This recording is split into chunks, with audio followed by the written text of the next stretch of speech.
Warning, incoming game over. Warning, incoming game over. Bonsoir, mes amis. It's Andrew Berkshire here with Ian Boisvert from Locked On Canadiens for Game Over Montreal as the Montreal Canadiens defeated the Ottawa Senators 6-5 in overtime thanks to a beautiful shot from one Cole Caulfield, his fourth overtime winner of the season. I don't know how many that is for his career, but it's a lot. It's the most of any Habs player. I think the last one was 11, so this one's 12. Yeah, that sounds right. Yeah, it's close enough, right? Yeah. So Ian, I don't know how about your feeling, but puck don't lie and never in doubt, right? Yeah. Can I take our Game Over listeners, give them a peek behind the Locked On Canadiens curtain? Because Of course. I am in a chat with Laura and Scott Matla during these games. Laura said at 9:45, but what if they tie it? And I said it's not going to happen. Turn the game off. And then of course they come back and do that. I had some choice words for myself after that one. I feel great shame, but also the Canadiens really gave us no reason to think that they were going to do that. But I guess that's why they were in that position to begin with, right? Yeah, they are the comeback kings for a reason, right? There was not much to bring from that game positivity wise. I think in that third period, I think that's the big looking at it, I looked at the stats after. The Canadiens didn't even play well in the third period. They didn't generate a lot of offense. It's just the Ottawa Senators are going nowhere with that goaltending. But we've still got a fun show for you tonight. We're going to talk about this game, what we thought about it, how undeserved these 2 points are for the Canadiens. But hey, 2 points in the standings is 2 points in the standings. We're going to talk about this rivalry between the Canadiens and the Ottawa Senators continuing to heat up as they both exit the rebuild territory. And then we'll talk about the Canadiens' recent stretch of play and whether or not that means that trouble is brewing a little bit. But first, we are going to check in with our sponsor for the first segment, as always, Inchu Bijou. So we'll be back on the other side of that to dig in with the chat and talk about this Montreal Canadiens win. At the famous chateau at 4000 Rue Saint-Ambroise lies one of Montreal's coolest secrets, a glamorous Gothic jewelry store owned and run by women. Inchu Bijou isn't just a business. They've built a community that supports bold creativity and expression. When I was first introduced to founder Astrida Pisigomian's shop, I was floored by the detail, vision, and scale of what she's built from her own mind. I don't think anyone would call me goth, but I know an innovator when I see one. Along with building their own business, Inchu Bijou also hosts markets for vendors in their space called Marché Maleficarum, boosting their whole community. If you don't live in Montreal, explore inchubijou.com, where you'll find over 800 designs that range from affordable to bespoke. Check out Inchu Bijou right now, a Game Over partner from the beginning. Welcome back to Game Over Montreal. If you enjoy the show, please hit like for us because it really does help us out in YouTube's stupid algorithm thing. A subscription helps even more. And every comment that you post in the stream chat, that also helps us. The more interaction we get, the more YouTube thinks, hey, people like this. I'm going to show other people this. And we know from before that there is an audience for this show. YouTube just has to help us find it and suggest it to folks. So help us out. All right, Ian, I'm just going to quickly check in on the chat here. It seems like the temperature is a little bit anti-Montembeault, a little bit confused about how this game went the way it went. David Williams says hockey gods were generous to the Habs tonight. The Piano Mat says, what is this game? And what a gaffe by Giroux and OT. Yeah, I mean, Giroux was getting a lot of credit for that great PK shift by the Senators in the second period, I want to say. Maybe it was the third period, where he just held them in their own zone the whole time. But most of that happened because Lane Hudson made a mistake. He just whiffed on a puck as he beat Giroux on the play. Yeah, Giroux is good, but old now. Yeah. The Montembeault question here is interesting because I can't help but think we watched that game and we're picking on the wrong goalie. Yeah. The other one was horrific. The Carrier goal fluttered past him. I mean, it came in high, and I just think Carrier didn't get everything on it that he wanted to. But there was just Montembeault. You look back at the goals that went in, and what I always do is, do you expect that he should have made that save? And on all of them, I think the answer is no. I think the Canadiens defensively were a disaster. Ottawa was allowed to take the blue line whenever they wanted. Ottawa was allowed to take the slot whenever they wanted. Like Montreal just did not hold when they needed to. Um, No. so like that to me is always an indicator like how difficult was the night for the goalie. And Montembeault's night was very difficult. And also look back into the third period. He faced a breakaway in which the player who had the breakaway got 2 shots on it and Yep. he held the fort on both of them. They don't come back in this game if he doesn't make those saves. Yeah, I mean, you could try to blame him, I guess, for the fifth goal and saying like, oh, like you got to stop everything from that point on. But the Josh Anderson goal was way worse than anything Oh my Montembeault let God. in. Like, that was brutal. If Montembeault let that goal in, Canadiens fans would be running him out of the building in the game. They'd be so mad. But yeah, I agree. I don't think he was bad tonight. I think that he was under siege most of the night, and it was a tough one because it's one of those games where there's a lot of like cross crease action and a lot of traffic in front of him. And we know that Monty's not the greatest puck tracker. That's not his greatest strength. Yeah. But I guess like my disagreement with the Habs fan base lately has been all about like expectations. Sure. And my expectations for Montembeault are not to be Carey Price. I expect him to give the Canadiens a chance to win most nights, make the odd spectacular save, let in the odd one that you're like, ah, damn it. But it's solid enough to win. And I think he's been really good since he was called up from his little conditioning stint. And I find thinking about this game in the grand scheme of the last, I guess, month for Sam Montembeault, right? His last start before he went on that conditioning stint was against the Ottawa Senators. It was the last time these two teams played each other. So he kind of went to the depths of hell and back. And this was on Locked On Canadiens. We were talking about like when do we feel confident in him, and we all kind of just we both kind of decided Game 5. If he can give the Canadiens a chance to win for 5 straight games, we're laughing. I don't believe he has a regulation loss. I believe every game he's played since he's come back, he's gotten at least a point. And in this game, like it wasn't his fault that they gave up 5, right? Like he was holding them in there, and late in the third period, he was one of the only things that was keeping them in that game. I think the Canadiens as a team are gassed. And Montembeault, thankfully, as part of that 3 goalie rotation, probably isn't gassed. He had some left in the tank when the team needed it. So I think your expectations on him, I find myself thinking the same thing. 900 goaltending from Sam Montembeault and you might win the division because of how strong this team's offense has been. They're one of the best offensive teams in the league.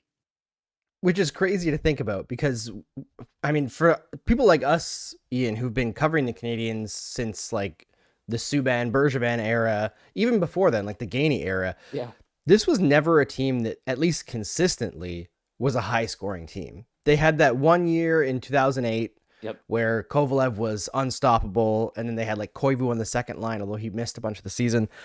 And like, that was crazy. They had a couple years with like Pacioretty was unstoppable or like Subban was a force to be reckoned with. But as a team, they always lacked depth. This team just finds ways to score goals. They've got players put in good positions where they work well together. This was not necessarily a night to, prove that point, even though they scored 6, but they're relatively good at creating high quality chances. I feel like the issue with them is almost always the same. In the games that they're going to be good, you can see right away that they're ripping pucks. They get an opportunity and they fire it at the net. And the games where they're a bit more ponderous and they look for that perfect shot, they end up not shooting enough and getting into trouble. Well, and especially in this one, right, where we know the goaltending that they're facing is the worst in the National Hockey League. And they're tentative to shoot, or they were tentative to shoot at first, and then Ottawa just wasn't letting them get shots. Ottawa, like, we have to give the Sens some credit in this. The Senators, I think if they get league average goaltending, they are going to be a problem for the National Hockey League. Like, I genuinely think that. This is a talented hockey team, as much as it pains me to say that with this hat on my head.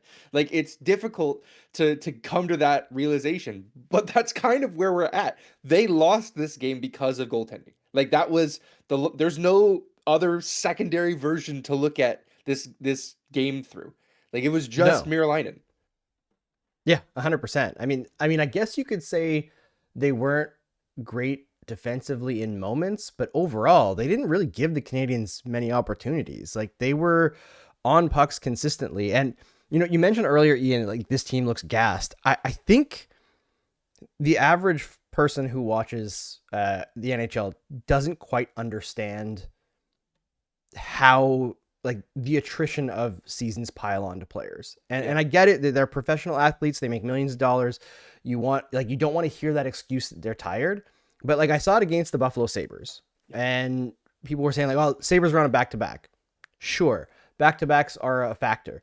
The Canadiens were playing, I believe at that point, their 6th game in 9 days. That's worse than a back-to-back. The Canadiens haven't had 2 days off in a row since before this stretch where they've played now, I think, 7 games in 10 days or 11 days. And that happened in between another back-to-back. So they had back-to-back, 2 days off, back-to-back, day off, game, day off, back-to-back.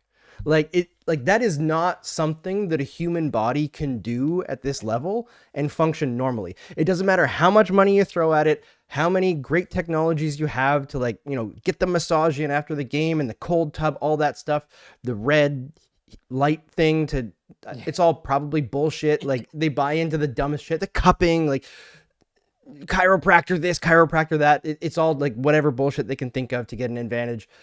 No matter what you throw at it, at a certain point, the human body just cannot be at peak form when you're doing that much physical activity at this level. So you have to consider that when you're railroading this team for their play. And yes, they do look tired and terrible right now and slow. I think that's the biggest thing against the Sabres and the Senators. They looked slow. But are they a slow team? Like, that's my question for folks who are, like, really worried about them over this stretch. Are they a slow team? I don't believe so. No, that's what I think I posted on Blue Sky in the middle of the game, that this team was unrecognizable from the ones that we have seen when they're successful, right? They're fast, they counterpunch very effectively. They had nothing. I find it interesting. I'm looking at the standings right now. Montreal's played the most games in the league. A lot of teams are tied, but 49 is the most games in the league. You know who's played the fewest? Who? It is 3 division leaders. So that should tell you something. It's Tampa Bay, who always seems to be like lagging behind every year. They're like 3-4 games behind the pack. It's Colorado.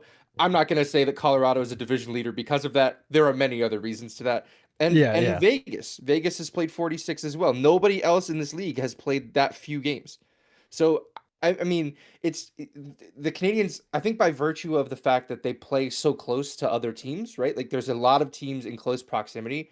They will always have this sort of, not truncated, but condensed schedule, even in a good year, right? Because they always play some of the most back-to-backs in a season.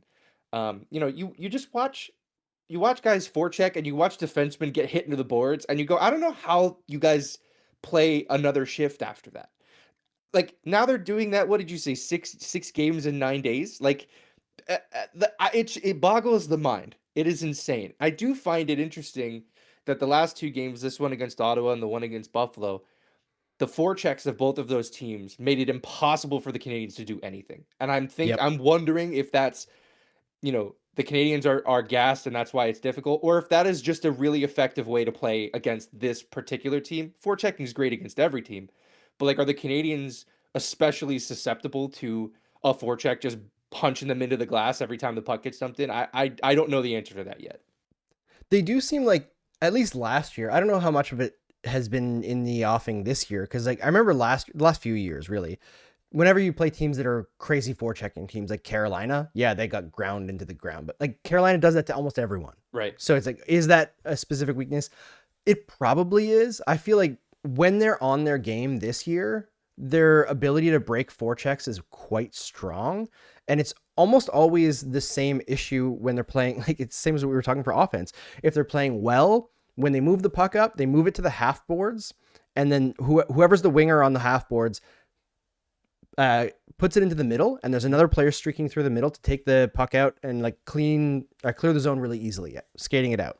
Right. When they're bad, they're flipping the puck up the boards and nobody's there, and they just give it away every time. And it's always the soft flip up the boards, which in my opinion is the dumbest play in all of hockey. And I got into an argument on Blue Sky about this. I guess it wasn't an argument. It was a discussion with a couple people a couple weeks ago saying like, I would rather ice the puck than do the soft flip up the boards, because the soft flip up the boards, best case scenario is a turnover in your own zone. Maybe you're more in structure, but at least with an icing, number one, you get like a 10-second rest. And number two, you got a 50-50 shot of winning that faceoff and then controlling the puck.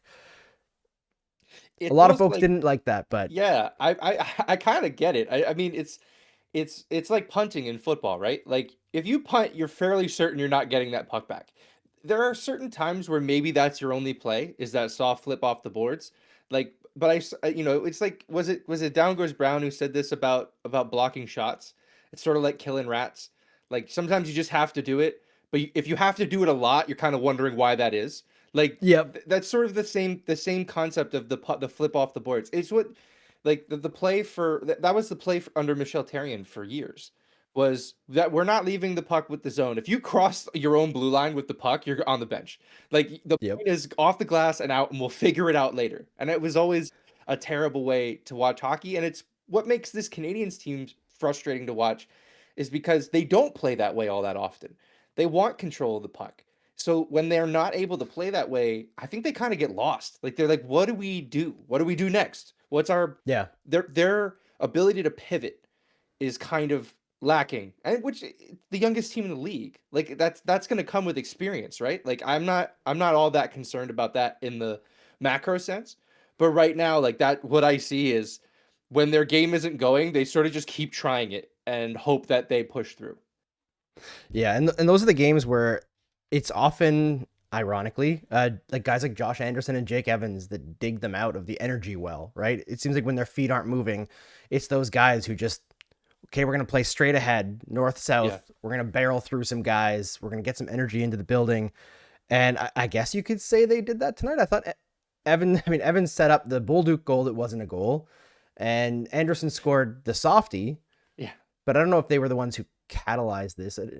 No, I was so mad that Bolduc goal didn't count. It was offsides. Like, I'm not arguing about it, but like, one, I'm rooting for Bolduc. I'm really tough on him just as I don't know what this player is, and I'm trying to understand it. And two, I just kept saying, like, I'm watching the game, like, that is an absolute dog play from Jake Evans. Like, you have the puck and now you don't. That's the sort of play that I think they missed with Jake Evans not there. He is really effective as a forechecker. But I think Josh Anderson, you can put him in that category. I think when the Canadiens were trying to tie the game up in the third, I think there was some line shuffling involved. I think they moved Slafkovsky back up to Suzuki and Caulfield's line, and it was Anderson who moved up to play with Demidov. And I found that to be rather interesting. I wasn't sure if that was intentional at the time. That whole section of the game feels like a fever dream at this point. Like, none of it really makes any sense. But I like Josh Anderson's game. I like that he plays a simple game. He plays, you think about like the new NHL video games and how like complex the controls are. He plays like ice hockey for NES, where you have like slap shot and skate, and those are your options. Like that's, and I love that, like, because he can play that game really effectively. He keeps it simple and it's effective. I like what he's done with his game too, and we try to give him as many shout outs as we can, just because I really respect players who look like they're down and out, and it seems like they're going to lose their spot, or that the people are all over them, whatever, and then they find ways to become effective players again. It's why I've been talking about Joe Veleno a lot lately. Is like the first bit of the season, he was tough to watch, and it was tough to watch in like the worst way, because he was in the right position, he was making the right decisions, but then he could not make the play. And ever since he got shifted to center and like moved down, I guess he was always on the fourth line, but shifted to center, I feel like he's taken off in a really big way, and he hasn't produced a lot of points, and people get upset because of his draft position and they expect points, but defensively he's been a rock. He's been great on the penalty kill. So like there's all sorts of those little stories that the Canadiens have made for themselves with the players that they've acquired and put in good spots, like Alex Texier. There was a couple comments in here in the chat about the Senators. hold it for just a few minutes, folks. We're going to dog on the Senators in the second period, where we're going to talk about this rivalry. We're going to talk about how much we hate them as a team, because how can you not hate them? It's really hard to watch that team and not hate them unless you're an active fan of them. But I want to talk about the game a little bit more. Bolduc, you mentioned you don't know who he is as a player. I don't know if he does either yet. Yeah. I think that's what we're kind of seeing him figure out. And I get the frustration with him, because I feel like some days his, like, every touch of his is bad. Yeah. You know, like he goes near the puck and it's like, oh man, like he goes for like a stick check and it somehow ends up behind him. And you're like, how did that happen, man? Like, Yeah. but he's really working hard, I find, lately. And it sucks when you work hard, you get the goal, and it gets taken away. I wanted that for him, just to like have something to build on. But I think personally, he needs to lean into the agitation a little bit. I think he needs to play with a little bit more jam and a little bit more, for lack of a better word, he needs to be dirty. Yeah. He needs to be a little bit more dirty. I said it on our show. I said I want to sit him down and hold his eyes open and make him watch every shift of Josh Anderson's from last season. And not to say that I want this player to be Josh Anderson, because I think that would be bad asset management, because Bolduc is, I believe, more talented than Josh Anderson is. Not to take anything away from him, but it's just that's the player that he is. But if he can play his game, Marty always says putting your game in the game.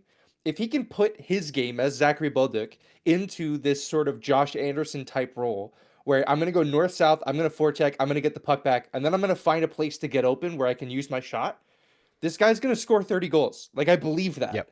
But it's difficult at this point to find a place to put him, because we're going through the mental exercise of what this team is going to look like maybe as early as next game against the Minnesota Wild.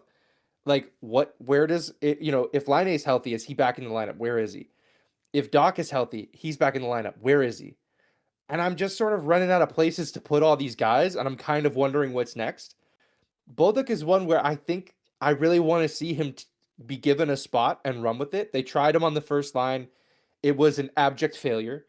It did not work. It was just too much too soon for that player. Like, and again, it's not personal. I think I will every day love that trade just because of who went back the other way. We don't need to relitigate it. But the tools that Bolduc has are far more tantalizing than the package of player the Canadiens sent back the other way. So I'm always going to believe that this kid can figure it out, but it's been tough sledding this year, as far as trying to get him to find out what kind of player do you want to be when you are at the peak of your power. Yeah, and I think Bolduc, for his like security of mind, I guess, or like state of mind, should be looking at Josh Anderson, yes, as somebody to like build their game, not necessarily in that mold, but I think take inspiration from how Anderson has diversified his game a little bit, despite playing a very simple game. Yep. And I think he should look at it as like, listen, Josh Anderson has one more year left after this one at $5.5 million. Zach Bolduc's an RFA this year. He's not going anywhere, I don't think. I think the Canadiens really like this player at 22 years old. I think he needs to be looking at when Josh Anderson's contract expires, he should be taking over that role. Yeah. That's the role that he needs to be fighting for. And it doesn't necessarily have to be a fourth line role, as Anderson has been at times. It could be a third line role, could be a second line role. But it's like the role as like he plays in game. Like not necessarily the energy player, but somebody who plays with energy, who brings that to the line, who brings a physical quality, yes, but it's more about pace than like the physicality itself, if that makes sense. Yeah, totally. And I think the pace is what made him a poor fit on that top line, because Suzuki and Caulfield, yes, they play with speed, but they also, when they're in the zone, they like to slow things down, right? They like to play a little slower, try to manipulate guys, move them out of the way. It sort of becomes a chess match in the offensive zone, where Bolduc is not, he's not at that point as a player. Maybe he'll get there one day, but he's not there yet. So I like you said, the phrase you said was perfect. I like this player at 22. Right, this player at 22 years old, you look at him and you go, there's a player there that they can mold into something. It's going to take some time, but I look at how this team has developed players, not only in the American Hockey League, but as pros in the National Hockey League as well. And I have no doubts that they're going to figure this kid out. Yeah. I have very very few like criticisms of how they've handled Zach Bolduc. I think they've tried out different things. He hasn't found a spot yet, but I'm not stressed about him at all. There was a question here in the chat. Actually, I wanted to, before we go into the hating on the Sens, which I'm excited to do because it's just fun. It's just fun to hate on the Sens. I've been doing this for a long time. I helped build the rivalry between the Canadiens and the Senators back when they played in, was it 2013? Yep. And it was the year that Karlsson missed most of the season, getting slashed by Matt Cook across the Achilles tendon, and Subban was winning the Norris. And I had written a big article about how Subban deserved the Norris, and for some reason that really offended Senators fans because Karlsson won the year before, and they're like, he's only going to win because Karlsson is injured or whatever. So I did another article that was like, hey, I'm comparing Subban this season to Karlsson last year, and look at this. His statistics blow Karlsson's out of the fucking water. And they got so mad. So then I started talking about how Karlsson sucks on Twitter, and it made the hashtag Karlsson sucks trend worldwide, because that's what happens when you get a bunch of Habs fans ready to troll. But yeah, always fun. But before we do that, Caulfield and Slafkovsky, 2 goals each tonight. I believe Nick Suzuki got an assist on the game winner, which puts him at his 5th straight 40-point season. No, he didn't get an assist on the game winner. No, it was Lane he went Hudson. right from Hudson to Caulfield up the wall. Yeah, I don't think he got That's it. disappointing. Yeah. Oh, He'll well. get it. Nick Suzuki one assist away from his 5th straight 40-point season, or 40 assist season. What can we even say about Caulfield and Slafkovsky at this point and what they've brought to this team? Like, I'm running out of things. I looking back at the calendar year 2025, as we're now late January, I don't think the Canadiens had a bigger revelation in the year 2025 than Juraj Slafkovsky figuring out who he was.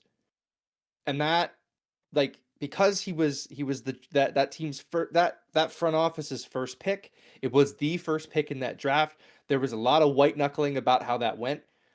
Him figuring it out and becoming the player that they all told us he was going to be, it's game on, right? Like, from that point, Yep. you can sort of go, there's proof of concept that these guys are going to build a winner here. So for me, watching him become that guy, he scores from the slot on the power play. He scores with a deflection in front of the net. He's just such a pain in the ass. And I really love that about him. Because so often, like, you know, you look at a lot of the stars that this team has had, they're not pains in the ass to play against. Like, Max Pacioretty was big, and he could be big sometimes, but he wasn't like this, you know? And then a lot Honestly, of the I think Cole Caulfield's more annoying to play against than Max Pacioretty. He's such a pain in the ass. Like, He's on super the pain in the forecheck, he reminds me a lot of David Desharnais on the forecheck, which is that he just uses his low center of gravity. I'm going to get underneath you, and there's not really much you're going to be able to do. So I'm glad you said that, because a lot of people will go, oh, Canadians forward small. He's, you know, not easy to play against. Go watch Cole Caulfield in the corners. Like, he's kind of a jerk. Go watch Cole last year in the playoffs. He was like, as soon as he got rocked once by Ovechkin, he was like, fine, I'm going to be a missile on the forecheck and just like launch my body at guys' hips. And he knocked guys over all the time. It was crazy. Well, what was I remember that hit, and it got replayed forever, and everybody talked about it at the time. And I was like, you know why that hit really stands out? Because Caulfield doesn't get rocked like that. Like, he's slippery. He doesn't get popped that bad, especially in open ice. He rarely gets hit. So, at least to that degree, like, there's little bumps that'll get recorded as hits or whatever. But, like, I found that last year, his play in the playoffs and Slafkovsky's play in the playoffs really helped me think, okay, maybe these guys can handle that sort of when the play gets that tough. Because, I mean, you look at when that line was on the ice against Washington in the playoffs last year, they ate their lunch. Like, it wasn't close. And I look back at the series, and yes, it was 5 games, and yes, the officiating was horrible, and the Canadiens lost their starting goaltender. But, like, that line cooked, and at the end of the series, Spencer Carberry was like, that line is incredible. And I kind of wonder, like, you know, coming into this season, we all talked about the Canadiens need a second-line center. I think Kapanen's played really, really well in that role. I almost wonder if the need has shifted to, let's find a first-line winger to put with with Suzuki and Caulfield, because Slafkovsky and Demidov have something magical cooking that I want to see them play that out. I mean, if Demidov improves at 50% of the rate that Slafkovsky has season over season, he'll be the best player in the world by the time he's 24. Yeah, I'm very excited. This team has so much potential, and this is why I can't get upset too much about small sample sizes. But we'll talk about that in the third period. Right now, I'm going to shift gears to the second, where we're going to dog on. I was going to say raw dog on Ottawa, but that's not appropriate at all. We're going to talk about the Ottawa Senators and the Montreal Canadiens and their budding rivalry after we hear from the sponsor of our second period, Le Saint Motel. While you're browsing Inchu Bijou's goth shop, head next door and discover Montreal's most unique selfie studio. Whether you're looking to take some banger pics of your Halloween costume or cosplay, or you want to make some memories with friends, Le Saint Motel has you covered. Experience their bombastic decors that are always changing, hop in the ball pit, and take advantage of their extensive and flexible on-site lighting. Head to lesaintmotel.com to book your time in the studio, book private time where you and your friends will be the only ones allowed in, or book the space for an event. The dedicated, caring staff will make sure that you have a good time. I do have one warning for you before you book. If you have kids, they won't want to leave. Whether you're at Le Saint Motel or Inchu Bijou, tell them Game Over sent you. Welcome back to Game Over Montreal. I am Andrew Berkshire. I'm here with Ian Boisvert from Locked On Canadiens, which is a phenomenal Montreal Canadiens podcast that you should all be subscribed to and listening to. I'm going to start this segment on the rivalry between the Ottawa Senators and the Montreal Canadiens with this quote that Bernardo Saunier posted in our chat from Jake Sanderson, originally posted, I guess, from Julian McKenzie, friend of the show, friend of myself as well. Jake Sanderson, when asked how he felt about his team's goaltending tonight, which honestly, why would you ask Jake Sanderson that? Like, what is he going to say? That's mean. But he says, I think Levi made some good saves, but I think at the end of the day, you've got to make more than 10 saves to win. Fair. That is a crazy thing to say. Like, imagine, like, we're talking about players that are put through all of this sort of PR coaching, right? Imagine what his first unfiltered thought was when that was what came through the filter. That you have to make more than 10 saves to win a game is a yikes. Yeah. And that's the kind of thing where the Ottawa Senators are a legitimately really good team. Like Ian was talking about this earlier. Like, if you look at their differentials at 5-on-5, they're a legitimately really good team. They're also, I've been doing this penalty tracking project for Eyes on the Prize, where I'm going through each team's seasons game by game, tracking the penalties based on like what game state they were in, what period, who took them, whatever, what kind of penalty. The Senators are the only team in the Atlantic Division that outdraw their opponents in every single game situation in terms of penalties. Now, part of that is because they are the most unlikable team that I can think of outside of the Florida Panthers. And they dive constantly. They thrive on agitating. And then as soon as you react, they're flopping all over the place. Whether it's Brady Tkachuk or Tim Stützle, none of them have like, sounds like super quaint and like boomery, but these guys do not play with honor at all. But they're good. Yeah, I find they're a perfect heel for the Canadiens. Because I don't have. Okay, I grew up in Connecticut, so the Canadiens Bruins rivalry of like the 2010s, was big for me. It was big because we had to play those guys every year in the playoffs. And I hated that team, but I grew to respect them. I respected a lot of what they did. They were dirty as they came, but like, you still were like, okay, I don't respect a single thing about this Ottawa Senators team. Like, I just really have a hard time giving any of them the benefit of the doubt. The Stützle thing's crazy to me because everybody who watches this sport knows it and nobody's doing anything about it. Like, he gets tapped on the side of the skate on a 2-on-1. Oh my God. He has time to like do a moonwalk and then falls down. and then he you can tell it's a planned fall because he's like, "Oh, I'm on a 2-on-1. I'm going to get right back up." It made no sense. I find that, and then, Tkachuk gets touched in the face and throws his head back. He's going to draw a power play and then he can't help himself, and Danault does the same thing. He throws a glove in Danault's face and he goes, "Whoa," and the refs fall for that one again. Do you think Danault did that specifically because Tkachuk like flopped and like, because he laid on the ice for a while? Yeah. Like, he looked like he was unconscious, and there's no way. He just got a little like face wash. I didn't know if Deneau like actually hauled off and punched him or something because I had to watch the replay. No, but he was barely down on caught the him. ice for a while. Yeah. It was just a little. It was something that happens in every single scrum. The thing that kills me about Brady is that he's one of these fake tough guys where he's the toughest guy on the ice until his jersey gets tugged, until he Yep. gets hooked, until someone and then he's on the ice. Like which is it, man? Are you the strongest dude that's ever played this sport, or are you a peewee player? Like what's going on? It drives me. He's got a lot of Donnie Trump in him. Yeah, I mean, his brother was made an ass of himself at the White House, so yeah, it fits. It's very fitting for that family. It must be tough for Brady though, being the third best Kachuk that's ever played hockey. It must be really tough. Yeah, I saw there was a comment in the chat. There was some really banger comments in the chat. So if you have some, repost about the Ottawa Senators, because I can't go back scrolling while I'm hosting. But I forget who said it. They said that with Brady Kachuk, like a little brother as a captain, the Senators are never beating the little brother franchise allegations. Like, No. Brady Kachuk plays like a little brother. And I'm an oldest brother, so yes, I am biased here, but little brothers are prime agitators. Like growing up, my middle brother used to the way my house lived when I lived in Moose Jaw was we'd go down the stairs, and then like beside the stairs, you could see people walking down the stairs, and there was like the family room. And my brother would be in the family room playing like Donkey Kong Country on Nintendo, Super Nintendo or whatever, see me coming down, and he would literally punch himself in the face so that he would have a mark and start screaming and saying like, "Oh, Mom, Dad, Andrew hit me." And I'd be like, "What?" And they would never, ever believe me. So I realized I had about 30 seconds before they would come downstairs, and like, 30 seconds, you're mine, guy.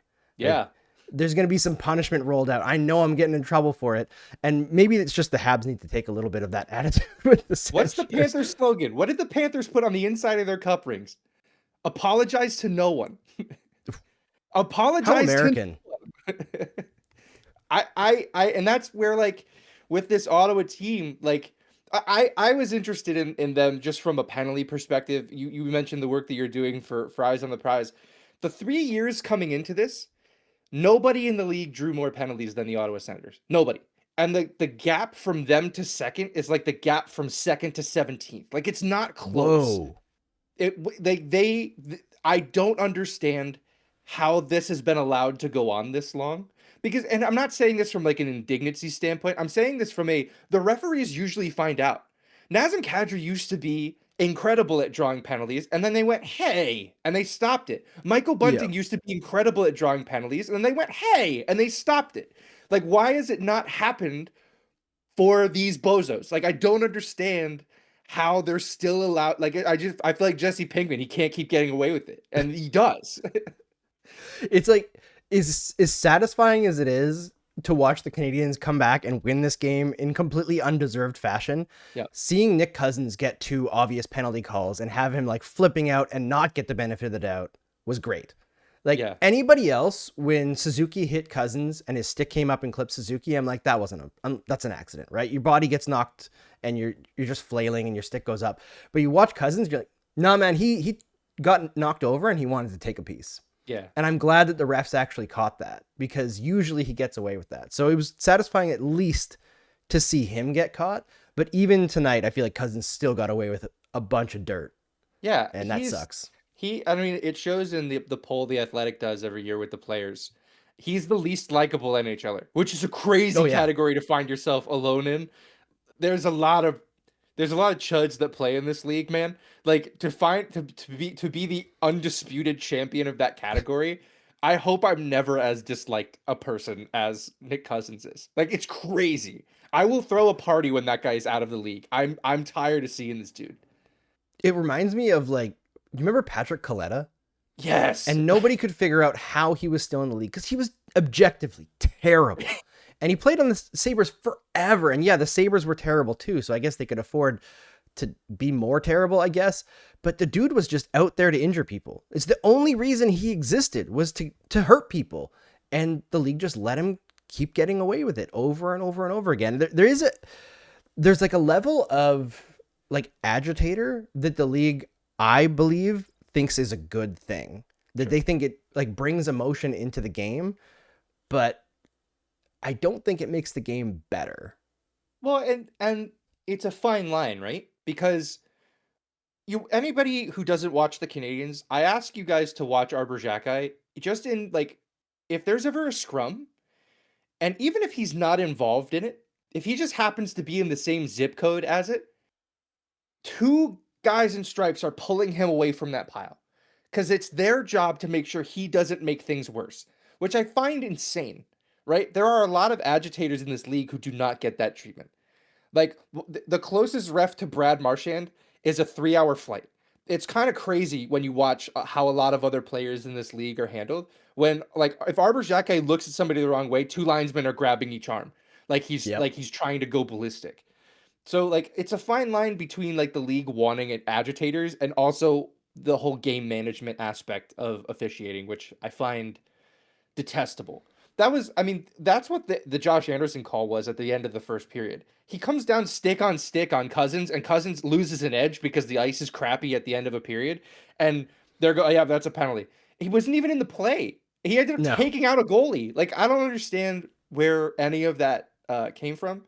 You mentioned Patrick Kaleta. I just want to say for the second straight game, the Canadians had to put up with some garbage ceremony from some garbage franchise celebrating some garbage. Like, the Sabres put on a half-hour ceremony for a team that got halfway to a Stanley Cup 20 years ago, and then we follow it up with celebrating a building that they're actively trying to replace. I feel like we're in crazy world, man. Other than the real world that we live in, like back-to-back games is nuts to have both of those ceremonies by these fake-ass franchises. It drove me insane. Yeah, I was laughing with Beta from I think Silver 7 because she was making fun of me because I was saying like, why are we doing a pregame ceremony about an arena anniversary? Like who cares? And she was like a Habs fan complaining about pregame ceremonies. It's like, but like, okay, but like, let's be serious. The Canadians being like, yeah, let's celebrate this cup winning team from like 1960 whatever. Sure, but that's different than this arena has existed for 30 years. Also, we hate this arena and it sucks and it's holding back our franchise. But let's just celebrate. Like, get out of my face. Also, the last celebration the Canadians did this year was when they celebrated Andrei Markov. And it was a game that Sportsnet had. And guess what they didn't do? They didn't put it on friggin' TV. We didn't But they showed this. We had to see this. It was a Canadian Tire ad. Like, that's essentially what it was a 5-minute uninterrupted Canadian Tire ad. And like, we didn't get to see Andrei Markov speak, but Sportsnet had to make sure we knew the building turned 30. I cannot understand what goes on with any of these guys. I watch the Sens, and as this rivalry is just getting started again. Like, these teams are going to be good against each other for a very long time, but they will never shake that little brother stuff. They have cup banners from cups they didn't win. Like, I don't have a lot of respect from that organization from top to bottom. I just don't. There's nobody in the... Okay, there's one guy. Lars Eller, what are you doing there, man? Get out of there, dude. He's just trying to hang on to his NHL spot, man. He's trying to make an NHL salary for a couple more years.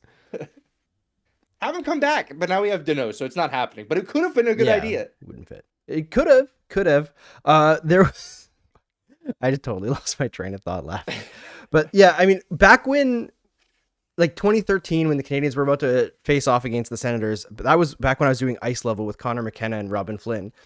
And there was a blog, I think, that I'd found from an Ottawa Senators fan. And it was like the top 10 playoff moments for the Ottawa Senators. And we did, I'm not shitting you, probably 40 minutes on this blog post because of the 10, 4 of them weren't in the playoffs. 4 of them were about like making the playoffs. And like 2 of them were the Hamburglar run, I think. So no, it wasn't 2013. It was like 2015 when they played them the second time, the year they actually beat them in the playoffs. And yeah, like 4 out of the 10 were not in the playoffs. And we could not stop laughing at like the little brotheriness of this franchise between the fake Stanley Cup banners, the like, the Spartan, like all the things that they do, everything about the Ottawa Senators, even this thing with their goalie is Lynn. It's not Lynn Back. Oh, Linus Ullmark. Ullmark, and he's off for like personal reasons. And there was these rumors going around, and they tried to, I guess, get ahead of it with this weird, like very not professional PR like statement. It was a very emotional statement from Steve Stajos, which cool, protect your guys. I have still not seen a literal single thing about this rumor except for from the Ottawa Senators. That was where I was too. Like I saw the statement come out and I literally texted Laura. I was like, what is this about?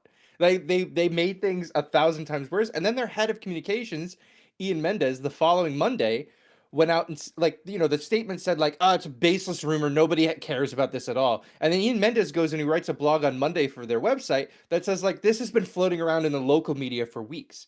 Like, why did you say that? What was the good in saying that? I don't know. They've never found a rake that they didn't want to step on as an organization. So I there's a lot of teams where like I'm sad when they're bad. Like Buffalo. They've been bad for so long. I love that city. That fan base rules. Like I want them to be good. And they're on their way to being there. Ottawa's never going to be a team where I'm like, oh, I kind of wish they'd be better than this. Like I keep digging. I'm fine seeing you guys go further down. Well, I think also like the combination of how, dislikable they are, is that not unlikable they are, with the fact that their rebuild coincides with the Canadiens' rebuild, and they're like a legit dangerous opponent, I think, for the next decade or so. It makes it hard to not want anything for them. Even I genuinely actually like the Ottawa Senators fan base. I think they have some amazing people in that fan base that I like to joke around with all the time. Like Matt Bosty is awesome. I like Beta. I like a lot of people at Silver Seven Sens. Like there's just a lot of good people there. Mod from Game Over Network's phenomenal. Mike, like all of our folks are Charlie. Yep. I love our Ottawa Senators folks, but the team itself, like I like the fan base, but the team itself, ultimate disrespect. Yeah. No respect whatsoever. Yeah. It's the meme, them crying about their downfall and me laughing because I prayed for it. Like that's where I'm at with them. 100%. All right, let's shift gears here quickly. We'll go into the third period and we will talk about the Canadiens' recent struggles and maybe the schedule, because we keep on talking about that lately. All right, we're in the third period of Game Over Montreal. I'm Andrew Berkshire. I'm here with Ian Boisvert from Locked On Canadiens, and his partner in crime, Laura Saba, is actually in the comments, I believe, making fun of us for doing Remember Some Guys, because anytime you get two white guys on a hockey podcast, it eventually devolves into Remember Some Guys. Yeah, it's actually a cultural phenomenon, I think, at this point, that you sit two white guys down long enough, they're going to be like, Mark Streit? They're like, over there. Mark Streit. That's our culture, really. Yeah. We've lost everything else, but we've got that. We've got Remember Some Guys. That's hockey culture in general. Yeah. I'm trying to retake culture as like a white person who doesn't want to talk like anything other than a white person. So like throwing around like toodaloos from now on, like that's got to be something I start doing again. I called them bozos. Bozo is peak white people talk. Like calling somebody a bozo we really did okay with those ones. We should stick to those things. Yeah, I want to bring back hoser again. I feel like hoser is good. It's not talked about or not used enough in the Canadian lexicon anymore. We got to bring back some of the Canadian stuff, especially talking about hockey. Laura says, "Love you, dorks." Love you too, Laura. Yeah. So the Canadiens have not been great the last stretch, and I think that's fair to say. But as we kind of talked about earlier in the show, I think that has to do a lot more with the frequency of the schedule than it does with the Canadiens as they are. I think this is a team that's really battled hard through a lot of injuries. And I know every team has injuries this season. It's the most injured season ever, I think, in NHL history so far. So there's like lots of teams are struggling, but the Canadiens are battling injuries. They're battling the fact that they are the youngest team in the league. They're still trying to figure out who they are. They're still in a pretty damn good position in the standings. Yeah. And I think folks need to just kind of take a beat for a second and realize last year, they were not supposed to make the playoffs. The goal was just to be in the mix. The goal this year was hopefully sneak into a wild card spot to like repeat the success of last year and grow a little bit. Now they're looking at being close enough to challenge for a division title. Like that's nuts. So I understand the game to game swings of emotions and stuff, but I think the overreactions are getting a little bit tired. For me anyway, watching Habs fans, like every game's like the end of the world. It's a long season. These guys are still learning and they're ahead of schedule. So like this is the time when you're watching a team where, yeah, there's expectations building, but they're small expectations. Try to have fun. Yeah. Yeah, I think this is the first season of this rebuild where there are genuine expectations. And I think that was always that, not to say that last year was harmful, that was always the biggest harm that came out of what they did last year, was that the expectation is, well, they're expecting, we're all expecting linear progress, which is not how anything works, right? For the Canadians to be in the position they're in right now, which is in a divisional playoff spot, they're not in a wild card spot. They're, I think, 4 points clear of a wild card spot right now, with Buffalo coming in behind them. Like, I still see that there are areas of their game that they have to work on. I think the defensive zone structure, the defensive zone coverage is still, it's something to be desired. Um, they're the fun kind of rebuilding team in that their offense is allowing them to hide from a lot of their problems on a nightly basis, but the Canadians are making no bones about it. Like, they know that those are still problems, right? Yep. It's not like they're saying everything's fine, we're crushing games, we're winning everything 7-5, everything's cool. Like, that's not what they've come to expect from this team. So I do think that I think that just because they're good again, all the losses feel more crushing, right? Like, that's just the Yes. experience of being a fan. When they lost during the tank years, we were like, tight. That's great. We love that for us. But when they lose now, it, especially with how tight this division is, it feels like the end of the world. And I think it's important perspective that I know we try to give on our show, that, like, it's not, right? That, even, like, yes, Buffalo's 4 points back of Montreal. Look how on fire they had to be to get to that point. They're not Yeah. going to do that forever, or they're going to win the Stanley Cup and they're a team of destiny. Like, those are the two outcomes here for that team this year. So I'm constantly trying to look around and see, like, what else is happening. Detroit is a team Montreal's fighting with. Detroit has not had a single significant injury all season. They've been unbelievably healthy. So, like, are they going to be expected to be that? Meanwhile, the Canadians have dealt with a lot of really significant injuries to core players on this team, and they're right there with the Red Wings. And then, of course, there's Tampa, who has played 4 games fewer and is fresh as a daisy because the league always builds their schedule that way. I don't understand it.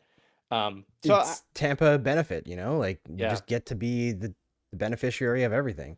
I think the other thing to keep in mind also, like, yeah, it's tough when the division's so tight and you want to see the Canadians, like, take the next step or whatever. Imagine being the Ottawa Senators right now, who have to feel like they're a way better team, and they're now 11 points behind the Montreal Canadiens. Like, could you imagine just absolutely plowing through a team like the Senators just did to the Canadiens? At even strength, it was like 78% expected It wasn't goals close. in favor of the Senators. Not even close. And then blowing the lead in the third period when you didn't even allow that many quality shots. Oh. And then losing it in overtime, and you lose the point, and you have this huge uphill climb, and you just bottle it against a division rival. Like, that is brutal. Yeah, people were calling this a 4-point game for the Canadians, and I was like, "Oh, are the Senators close?" And they weren't. It was a 4-point game for Ottawa, but it certainly didn't matter to that extent for the Canadians.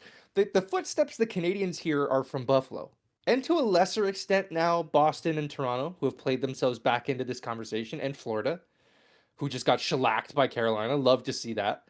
But, like, the Senators are not a team that I think anyone is going to have to worry about for a playoff spot, right? Like, I think No.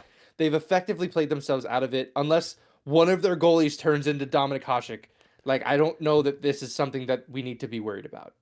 They could trade for a goalie, I guess. Who's trading a I mean, goalie? I don't know. I mean, I maybe like Vancouver trades Demko.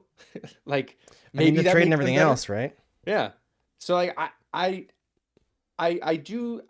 look at this division, I'm like, why couldn't we be in any other division and we'd be fine? But that's Oh, just yeah. the nature. I think in the grand scheme of things, just generally, this playoff format and like standing structure needs to go. It's not It does. good. Because if you think about it, there's a chance that a team finishes they're the sixth best team in a conference and they miss the playoffs. That's possible. because you could have 5 divisional teams make it in ahead of you, and because you weren't fortunate enough to finish or to play in the other division, you don't get in. Like that, I find to be a really big flaw in this, and especially as teams like divisions like the Central are just kind of being built as haves and have-nots. Like I kind of wonder if we get to that point where something like that happens, and then the NHL is like, okay, we have to scrap this. It's not working. And there's a really good chance of that happening this year. And I will say one positive thing about this divisional structure, because I'm looking at the standings right now, Ian, and I see the potential for something extraordinary. And that is that the Toronto Maple Leafs finish a point outside of the wild card, despite more points than like the second and third seed in the Metropolitan. Because that is the most Toronto Maple Leafs thing to ever happen. Well, this is what I mean. That is the exact scenario I just spelled out, right? Like that would make them the 6th. They're the 8th seed technically, but like they would not get in because of the way that this is set up. I think it's silly. It's very silly. It's great for this reason, and maybe if it happens to Toronto, they'll actually do something about it. So maybe they'll be the sacrificial lamb here, and we'll just move on with going back to 1 through 8. I think you ask any player in the league, they want 1 versus 8. Like they want that setup. However you want to do the divisions. Like back in the day, it was the 3 divisions in each conference, and then they would just like those would be the top 3 seeds. The best next team would get the 4th, home setup, and then the rest would just follow as they would. Like everybody wants that. I don't know why we're not doing it. It's kind of annoying. Because the NHL likes to put their thumb on the scale and decide that they need these divisional rivalry things, and they, for some reason, don't remember that the biggest rivalry in the NHL, like 10 years ago, was Vancouver and Chicago. That were never in the same division. Like, yeah, I don't know, man. I don't think they trust the game to be compelling on its own. That's like been my go-to line for the last 2 years now. Is I think they feel like the only way it sells is if they choose how things happen, and that's just poor stewards of the game. They should try watching it sometime. It's pretty good. They should. The sport is good. I don't know if they know that. Like, it's fun. No, they don't. They don't know that. I mean, did you see, I know you guys did an episode on Heated Rivalry for Locked On Canadiens recently. Did you see Gary Bettman talking about it? Yeah, I don't believe him for a second that he watched anything in that show. Zero chance. But I did laugh when they were like, so Pride jerseys? And he was like, no. I said this other show. I'll be brief about this.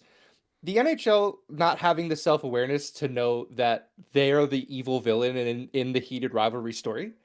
Like, I wish that there's the meme, like, is this play about us? Like, the play is about you, man. The whole reason why these two dudes don't feel safe about coming out is because they're afraid of the repercussions of playing in your league. Like, how do you not understand? And now they're like, we loved Heated Rivalry. See you at the rink. Shut up. Like, I don't want to see you talk ever, actually. I think every time you speak, I get dumber for hearing it. Well, this is like hockey modus operandi, right? Is they will accept the popularity of something, but they have zero inclination to investigate why the popularity happened, right? Or like, what are the politics? It's crazy.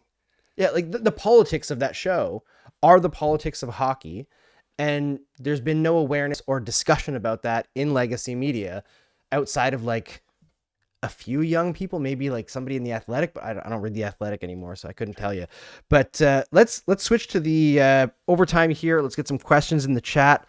And Shrinka says, gotta love Francois Arnaud publicly talking about how much he loves hockey and how he refuses to watch the NHL because of their lack of inclusion. Yeah, I saw him in an interview talking about that, and also that like multiple teams offered him like tickets to games.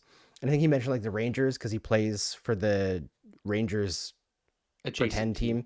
Adjacent team in the show, and how he was like, yeah, but they didn't offer like to fly me to New York. So I was like, I'm not going. Like, yeah, he's a Canadian actor, dude. He's not made of money. He probably makes like 30 grand a year. Like, it's not a high paying profession here. But let's switch to the post game here. All right, we're in the overtime segment, and if you're liking it so much that you're staying here, which we have actually a ton of people live right now for our small stream, smash like on this video and hit subscribe, because we are actually, I think before this stream we were 19 away from 1,000, which will really help us out with getting monetized and getting like super chats and all that kind of stuff for the show, and give us a bunch of other functionality, because YouTube likes to put all their functionality behind like popularity gates or pay gates, because that's how you should grow something in modern society. It's all a scam, but help us get there. We're almost there. All right, Ian, I'm going to ask you a question, and we'll see where we go from there. Montreal Canadiens, do you think they can win around this year? I think it's largely going to be matchup based. I do think that this team has enough offensive juice to win around. I think it'll be tough. I think it's really going to depend on where they end up.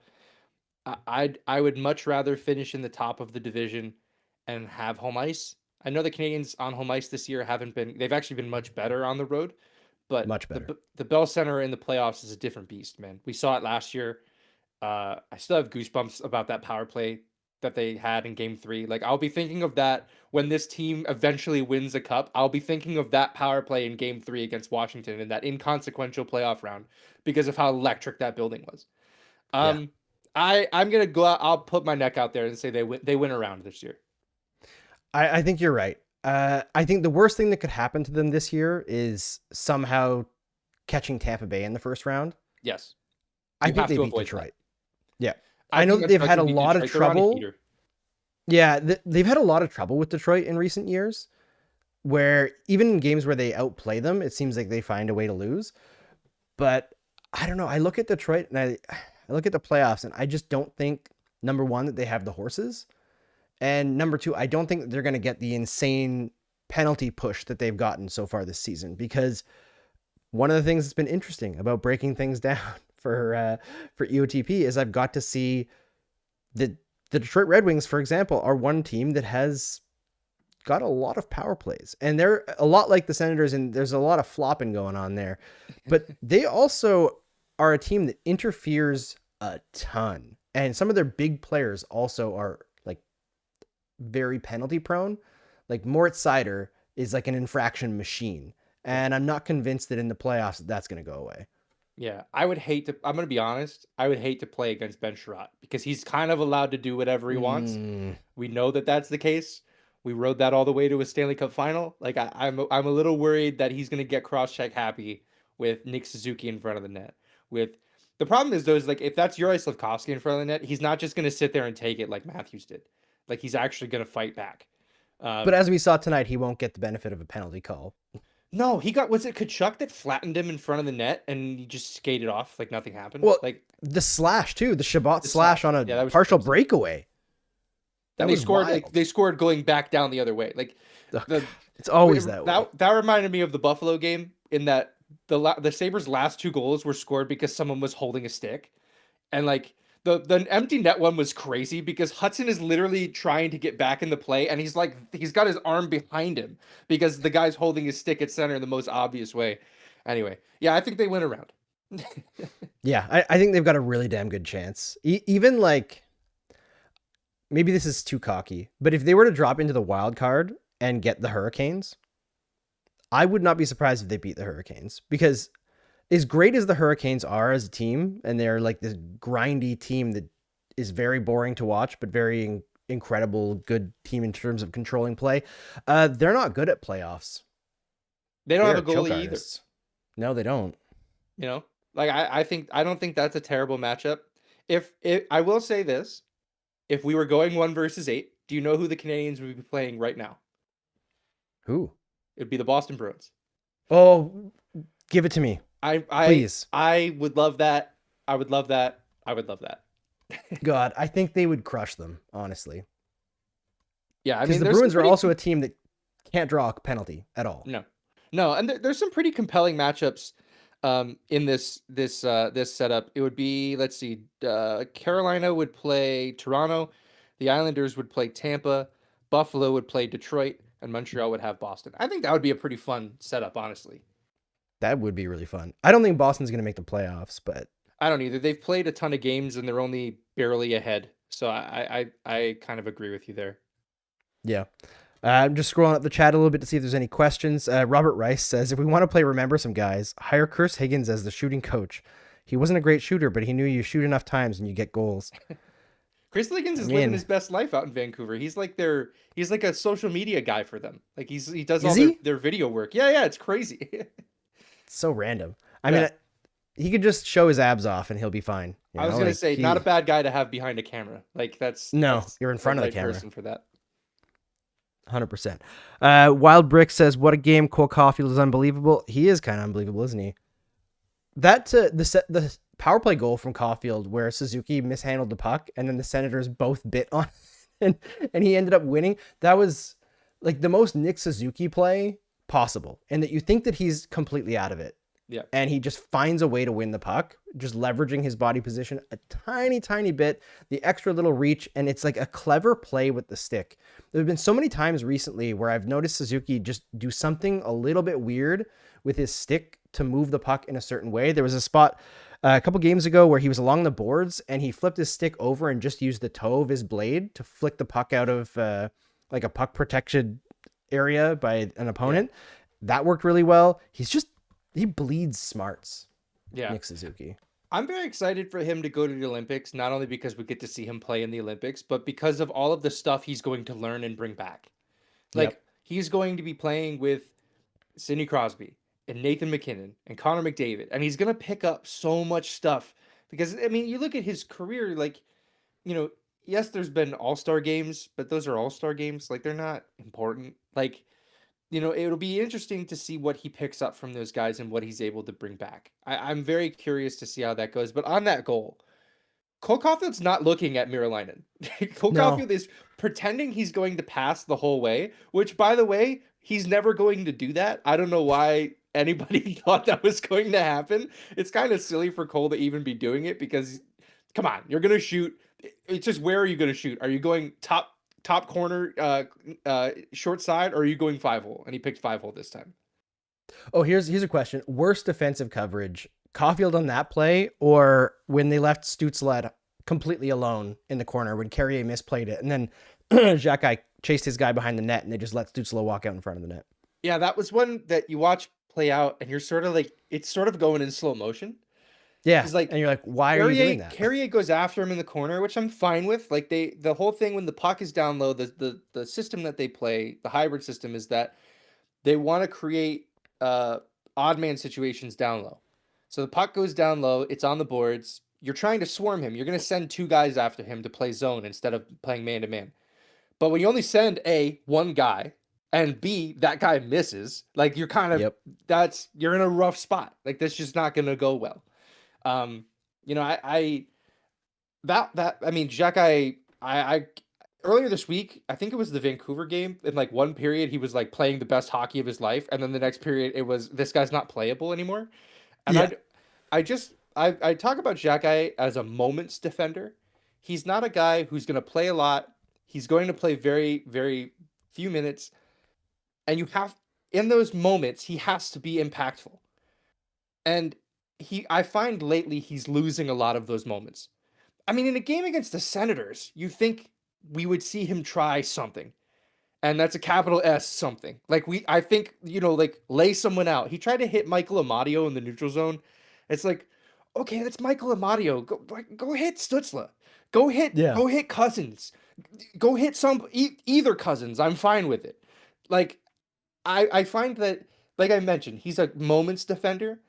And there aren't a lot of those moments. And when those moments happen, he's failing them. And I'm really having a hard time with that because I want this guy to be an NHL defenseman because his skill set is so unique.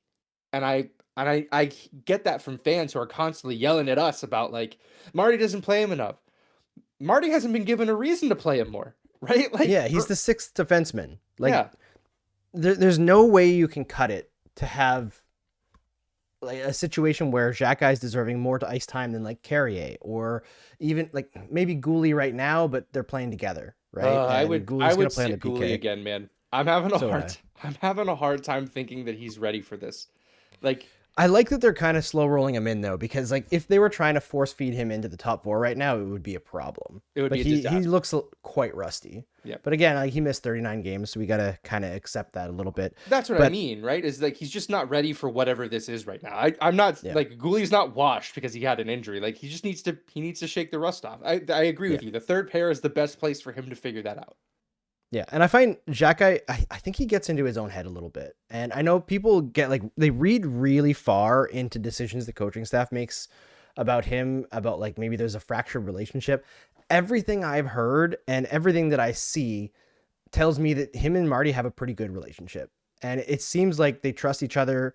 And Marty's like very focused on trying to get the most out of him. And he's going to have a short leash at times. I do wonder if tonight Arbor was told like, let's not get crazy. Because he had a very quiet game. I think for me, what I would like to see, specifically in Ottawa games, is tell him before the game, like, don't waste your time with Nick Cousins. Don't waste your time with Michael Amadio. Right. Go right after Brady Tkachuk. Yep. Because Brady Tkachuk is legitimately a good player, but he's also dumb. Like, he is such a dumb idiot. He even looks dumb. Like, he looks like the monster from the Goonies. That's what he reminds me of, his face. Sloth. And yeah.